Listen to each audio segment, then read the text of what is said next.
연방 하원에 선거법 감독위원회라는 데가 있습니다. 소위원회인데요. 이 선거법 감독위원회가 어제 부정선거 자금 기부와 외국 세력의 선거 개입을 막기 위한 법안들을 여러 가지 통과시켰다고 합니다. 공화당이 주도한 법안 3개가 통과가 됐는데요. 이 브라이언 스틸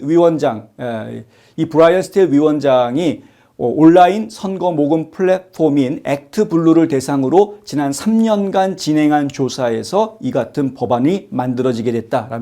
액트블루라는 것은 민주당 쪽 기관입니다. 그러니까 민주당 쪽의 정치인들이나 민주당에 후원을 하는 사람들의 이 정치 후원금을 모금하는 그러한 조직입니다.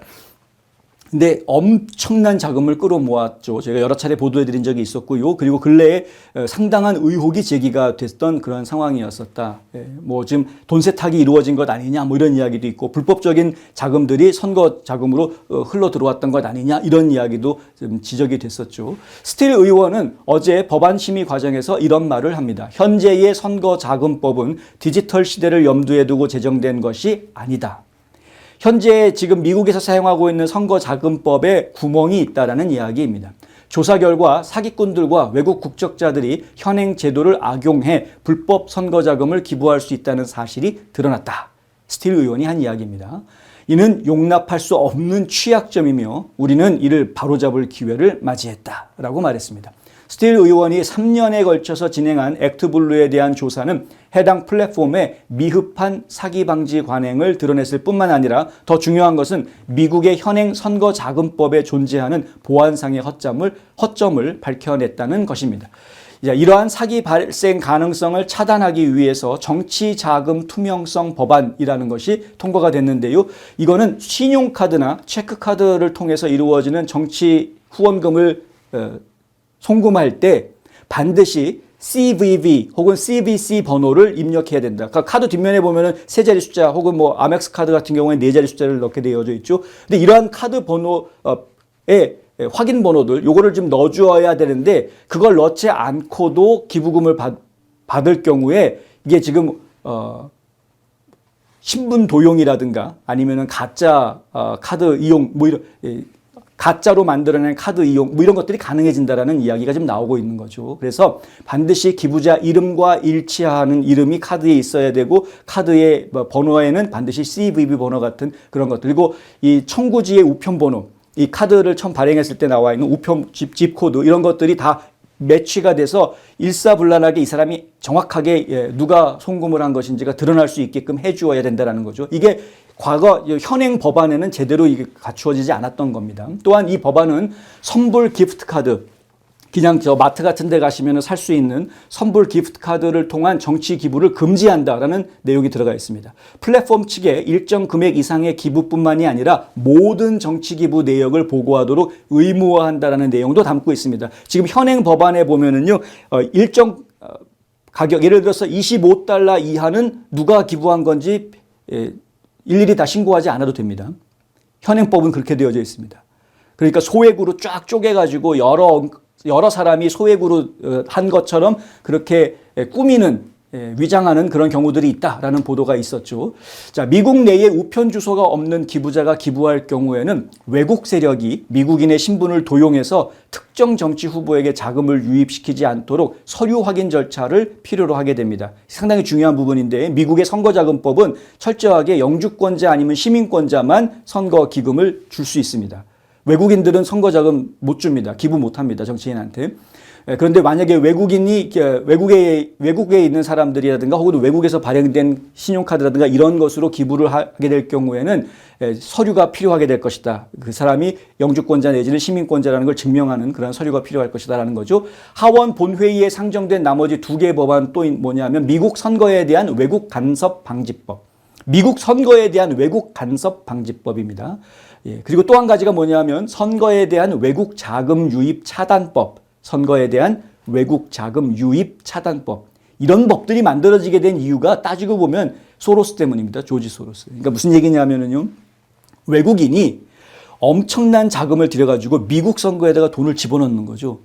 그러면은 그 돈이 어떻게 흘러 들어가든 어쨌든 미국 정치인들한테 들어가게 되는 것이고 그 정치인은 그 돈의 힘으로부터 자유롭지 못한 사람이 되는 것이다. 근데 그러한 외국 세력의 돈들이 어디서 어떻게 흘러들어가는지를 막을 수 있는 방법이 미흡했다라는 겁니다. 현행법에. 특히 이제 중국이라든가 러시아라든가 이런 곳으로부터 미국의 적국으로부터 이러한 자금을 받게 되면 전부 다 쉬쉬하기 바쁘지 않겠습니까? 당연히 그렇게 되는 것이죠. 그러니까 이러한 것들을 근본적으로 막기 위해서 이러한 법안들이 만들어지게 됩니다. 미국에서 얘기하고 있는 부정선거의 개념은 그냥 부정선거라는 말보다는 선거 부정이라는 표현으로 오히려 더 인식이 되고 있고요. 여기에는 단순하게 투표 조작뿐만이 아니라 이 선거에 영향을 주는 선거 개입, 간섭 이런 것까지도 포괄적으로 다 포함해서 선거 부정으로 이야기를 합니다. 스틸 의원은 외국인이 미국 선거에 영향을 미치는 것을 허용해서는 안 된다. 그래서 나는 외국인이 선거 운동 활동에 기부하는 것을 금지하는 미국 선거에 대한 외국 간섭 방지법을 발의했다. 여기에는 유권자 등록, 투표 동료 활동 그리고 투표용지 수집 활동이 포함된다라고 말했습니다. 2024년 외국 억만장자들은 1630 펀드라는 것 그리고 이 1630 펀드라는 게 일종의 비영리 단체인데 이 비영리 단체를 통해서 다크머니를 유통을 시켰다라는 것이죠. 이 지금 비영리 단체들에 대해서도 지금 하원 감독위원회가 공식적으로 지금 조사를 시작했다는 보도가 오늘 또 나왔습니다.